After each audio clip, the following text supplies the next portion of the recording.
Good morning all of you.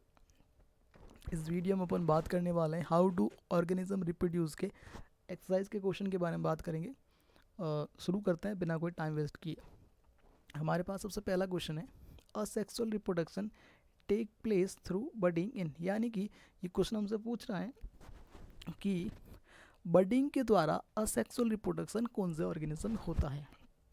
तो इसका answer हमारा अमीबा, ईस्ट, प्लाज्मोडियम, लेशमेनिया। इसका आंसर हमारे पास ईस्ट है। ईस्ट जो है बडिंग के द्वारा, बडिंग माने ये जैसे हिस्ट हो गया ये पूरा, और इससे थोड़ा सा एक बड निकलती है, एक कलिका निकलती है, और इस बड के द्वारा ये धीरे धीरे ग्रो करती है और ग्रो करने के बाद ये यहाँ से अलग हो जाती है और फिर एक नया ईस्ट या फिर नया ऑर्गेनिज्म बना देती है। नेक्स्ट हमारे पास क्वेश्चन है, which of the following is not a part of the female reproductive system in human beings, यानी कि ये जो हमारे पास चार ऑप्शन दे रखे हैं इनमें से कौन सा फीमेल रिप्रोडक्टिव सिस्टम का पार्ट नहीं है। सबसे पहला ovary. Ovary female reproductive system का पार्ट होता है, जिससे पर मंथ एक ओवम रिलीज होता है। सेकंड है यूट्रस। यूट्रस भी पार्ट होता है जहाँ पे एम्ब्रियो जो है एक तरह से उसे हम कहते हैं नरिशमेंट मिलती है, या फिर एम्ब्रियो जो है पालन पोषण इसका वही होता है। थर्ड ऑप्शन हमारे पास वासा डेफरेंस है, और फोर्थ हमारे पास फेलोपियन ट्यूब है। फेलोपियन ट्यूब जो भी फीमेल रिप्रोडक्टिव पार्ट का हिस्सा है, जहाँ पर फर्टिलाइजेशन होता है, निषेचन होता है। वासा डिफरेंस जो होती है वो फीमेल रिप्रोडक्टिव पार्ट का सिस्टम नहीं है, ये मेल रिप्रोडक्टिव पार्ट का सिस्टम है, जिसको वेसेक्टोमी जब करते हैं इसी वासा डिफरेंस को ही काटते हैं मेल्स के अंदर। नेक्स्ट हमारे पास क्वेश्चन है, एंथर कंटेंस, यानी कि एंथर में क्या होता है। Sepals, ovules, carpels and pollen. इसका सीधा सा आंसर पोलन ग्रैंड है, इसमें कोई एक्सप्लेन करने की ज़रूरत नहीं है। नेक्स्ट हमारे पास क्वेश्चन आता है, what are the advantage of sexual reproduction और असेक्सुअल रिप्रोडक्शन, यानी कि सेक्सुअल रिप्रोडक्शन के हमें एडवांटेज बताने हैं। इसके तो एडवांटेज आप याद रखना, मोर वेरिएशन आर प्रोड्यूस्ड, यानी कि इसमें सबसे ज़्यादा वेरिएशन प्रोड्यूस होते हैं, और जितने ज़्यादा वेरिएशन प्रोड्यूस होंगे उतनी ज़्यादा जो है हमारे पास चेंजेस आएंगे। सेकंड हमारे पास है, the new formed individual has characteristic of both parents, यानी कि जो इंडिविजुअल फॉर्म होता है या फिर जो संतति पैदा होती है, जो ऑफस्प्रिंग पैदा होती है, उसमें मेल और फीमेल दोनों के कैरेक्टरिस्टिक होते हैं। ये हमारे पास हो गया फोर्थ क्वेश्चन। फिफ्थ क्वेश्चन हमारे पास पूछ रहा है, what are the function performed by the testis in human being, यानी कि ह्यूमन के जो प्राइमरी रिप्रोडक्टिव ऑर्गन होते हैं टेस्टिस, इसका ह्यूमन माने मेल, मेल की बात करें, वैसे टेस्टिस तो समझ जाएंगे कि हम मेल की बात कर रहे हैं। तो टेस्टिस होता है क्या, टेस्टिस मेल रिप्रोडक्टिव ऑर्गन होते हैं। सबसे पहले ये इसका फंक्शन क्या होता है, तो टेस्टिस के में दो फंक्शन याद कर रखने हैं। टेस्टिस जो है स्पर्म जो है उसको प्रोड्यूस करता है, पहली बात ये। सेकंड बात, टेस्टिस एक हार्मोन प्रोड्यूस करता है जिसे हम टेस्टोस्टेरोन कहते हैं, और ये टेस्टोस्टेरोन हार्मोन किसी भी मेल या फिर किसी भी बच्चे के अंदर, या बच्चा तो नहीं कह सकते, मेल के अंदर आफ्टर प्यूबर्टी ये जो उसके सेक्सुअली सेकेंडरी कैरेक्टर को बढ़ाने में मदद करता है। हमारे पास सिक्स्थ क्वेश्चन है, व्हाई डज मेंस्ट्रुएशन अकर, यानी कि मेंस्ट्रुअल साइकिल जो औरतों में होता है उसके होने का कारण क्या है। सबसे पहले हम बात करते हैं कि मेंस्ट्रुअल साइकिल होता क्या है। तो blood and mucus flow out every month through the vagina, यानी कि वेजाइना के रास्ते ब्लड और म्यूकस को बाहर आना मेंस्ट्रुएशन कहते हैं। अब हम बात करते हैं कि मेंस्ट्रुएशन होता क्या है, व्हाई डज मेंस्ट्रुएशन अकर। देखो ये है हमारे पास फीमेल रिप्रोडक्टिव का एक रफ डायग्राम है। इसके अंदर मैंने ये जो बना रखा है, ये हमारे पास ओवेरी है, ये हमारे पास ओवेरी हो गई। इन ओवेरी से पर मंथ एक ओवम रिलीज होता है, इससे भी रिलीज होता है, एक मंथ इससे रिलीज होगा, एक मंथ इससे रिलीज होगा, एक मंथ यानी कि हर मंथ अलग अलग ओवेरी से एक जो है एग रिलीज होगा। ये एग रिलीज होता है, और ये एग ये जो हमारे पास फेलोपियन ट्यूब है, ये हमारे पास फेलोपियन ट्यूब है, इसमें जो हमारे पास एग आ जाता है। एग आने के बाद ये एग इंतज़ार करता है यहाँ पर स्पर्म का, यानी कि कोई स्पर्म आएगा और इसे फर्टिलाइज करेगा, उसके बाद ये एम्ब्रियो बनाएगा, उसके बाद एक बच्चा बनाएगा। लेकिन जब इस एग के पास किसी भी तरह का स्पर्म जो है वो नहीं आता है, तो ये एग, और ये बात रखना याद रखना कि ये जो इनर जो यूट्रस है उसकी तीन जो मेम्ब्रेन्स होती है, आउटर, मीडियम, मिडल और इनर। ये जो इनर मेम्ब्रेन है ये यूट्रस की इनर मेम्ब्रेन है। तो जो एग जब फर्टिलाइज नहीं होता है तो अनफर्टिलाइज जो एग होता है, थोड़े समय के बाद ये अनफर्टिलाइज एग जो होता है एक तरह से कह सकते हैं कि ये ख़त्म होने लग जाता है, और ये जो इसका जो वेस्ट प्रोडक्ट है और बाद में ये जो इनर लाइनिंग ऑफ यूट्रस है, ये दोनों जो है वेजाइना के रास्ते बाहर आना शुरू हो जाती है। तो इसे हम मेंस्ट्रुअल साइकिल या फिर मेंस्ट्रुएशन कहते हैं। यानी मेंस्ट्रुएशन क्यों हुआ? क्योंकि एग के फर्टिलाइज न होने के कारण मेंस्ट्रुअल होता है। हमारे पास नेक्स्ट क्वेश्चन कौन सा है? नेक्स्ट क्वेश्चन हमारे पास है what are the different method of contraception. यानी कि ये हमसे पूछ रहा है कॉन्ट्रासेप्शन के डिफरेंट मेथड के बारे में बताना है। तो इसमें जो है हम 5 मेथड के बारे में बात करेंगे, 4 natural method, barrier method, oral contraceptive and implantation and surgical method. सबसे पहले हम बात करते हैं नेचुरल मेथड के बारे में।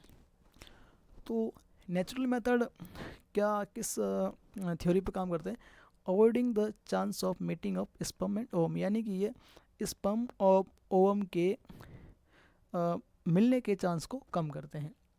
जैसे इसके एग्जांपल में नेचुरल मेथड के मेंस्ट्रुअल साइकिल जो होता है फीमेल के अंदर वो 28 दिन का होता है, सबको पता है।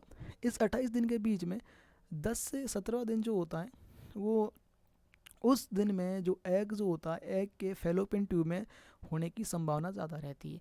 अगर इस दिन कोई भी फीमेल या फिर जो है सेक्स करते हैं तो ये जो एग जो होता है फर्टिलाइज होने के चांस ज़्यादा होते हैं। तो नेचुरल मेथड में 10 से 17 दिन मेंस्ट्रुअल साइकिल का जो 10 से 17 दिन है उस दिन सेक्स न करने की एडवाइस दी जाती है, जिससे जो है किसी भी तरह का गर्भ धारण या फिर जो है एग फर्टिलाइज ना हो। तो एक प्रकार से ये हमारे पास कॉन्ट्रासेप्शन का मेथड हो गया। सेकंड हमारे पास है बैरियर मेथड। जैसा कि नाम से है कि बैरियर मेथड, जिसमें हम यूज़ करेंगे बैरियर को अंदर। जैसे इसकी थ्योरी क्या है? ये भी ओवम और स्पर्म के फर्टिलाइज यानी कि ओवम के फर्टिलाइजेशन को रोकता है। इसके एग्जांपल कंडोम्स, जैसे फीमेल कंडोम्स आती है, मेल कंडोम्स आते हैं, इस तरह से ये हो गए बैरियर मेथड। हमारे पास थर्ड हमारे पास है ओरल कॉन्ट्रासेप्टिव, यानी कि जैसा कि नाम से ही ओरल यानी जो मुंह से लेने वाली दवाइयाँ होती है उसे ओरल कॉन्ट्रासेप्टिव। टैबलेट और drugs are taken orally prevent release of egg. Oral contraceptive जो है वो एग के रिलीज को एक तरह से रोकती है, प्रिवेंट करती है। फोर्थ हमारे पास है implantation and surgical method. Implantation कोपल्टी, ये जो फीमेल जो होती है उसके यूट्रस में डाल दिया जाता है और ये जो होती है प्रेगनेंसी को प्रिवेंट करती है। एक्चुअली इसमें होता क्या है कि इसमें कॉपर टी जो होती है कॉपर रिलीज़ करती है।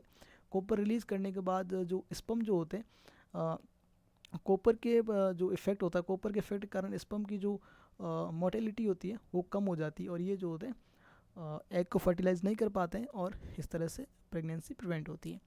सर्जिकल मेथड की अगर हम बात करें तो मेल के अंदर वेसेक्टोमी, फीमेल के अंदर ट्यूबेक्टोमी। वेसेक्टोमी में वासा डेफरेंस को काट दिया जाता है, काट कर वापस धागे से बांध दिया जाता है, जिससे गैमेट का फॉर्मेशन तो होता है लेकिन गैमेट जो है जा नहीं पाते हैं, जो क्या कहते हैं उसे मूवमेंट नहीं हो पाता है वह गैमेट का। इसमें भी सेम है, इसमें फेलोपियन ट्यूब को काट दिया जाता है, काटने के बाद उसे वापस धागे से बांध दिया जाता है।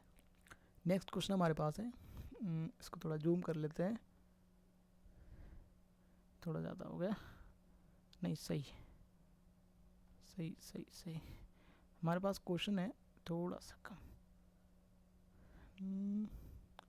नहीं अब ठीक है।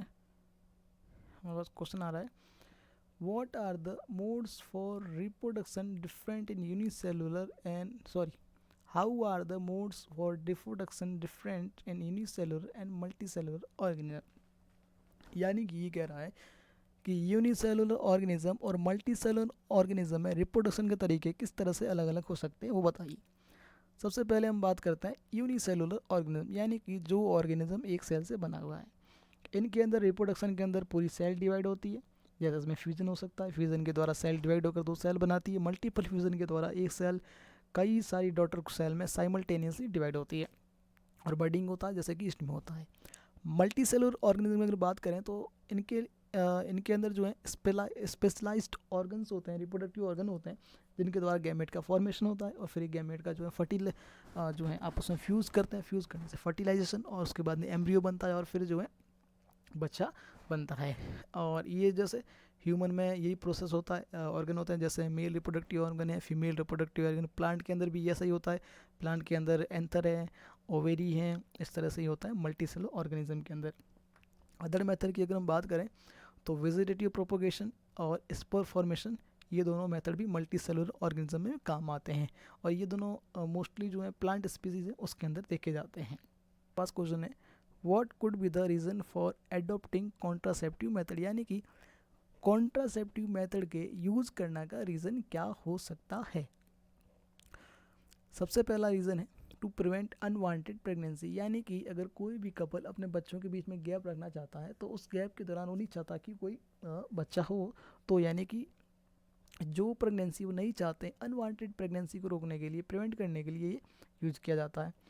सेकंड हमारे पास का रीज़न है टू कंट्रोल पॉपुलेशन राइज और बर्थ रेट, यानी कि बढ़ती हुई पॉपुलेशन या बढ़ती हुई जनसंख्या को रोकने के लिए भी हम कॉन्ट्रासेप्टिव मेथड यूज़ कर सकते हैं और बर्थ रेट को भी कम करने के लिए भी हम कॉन्ट्रासेप्टिव मेथड यूज कर सकते हैं।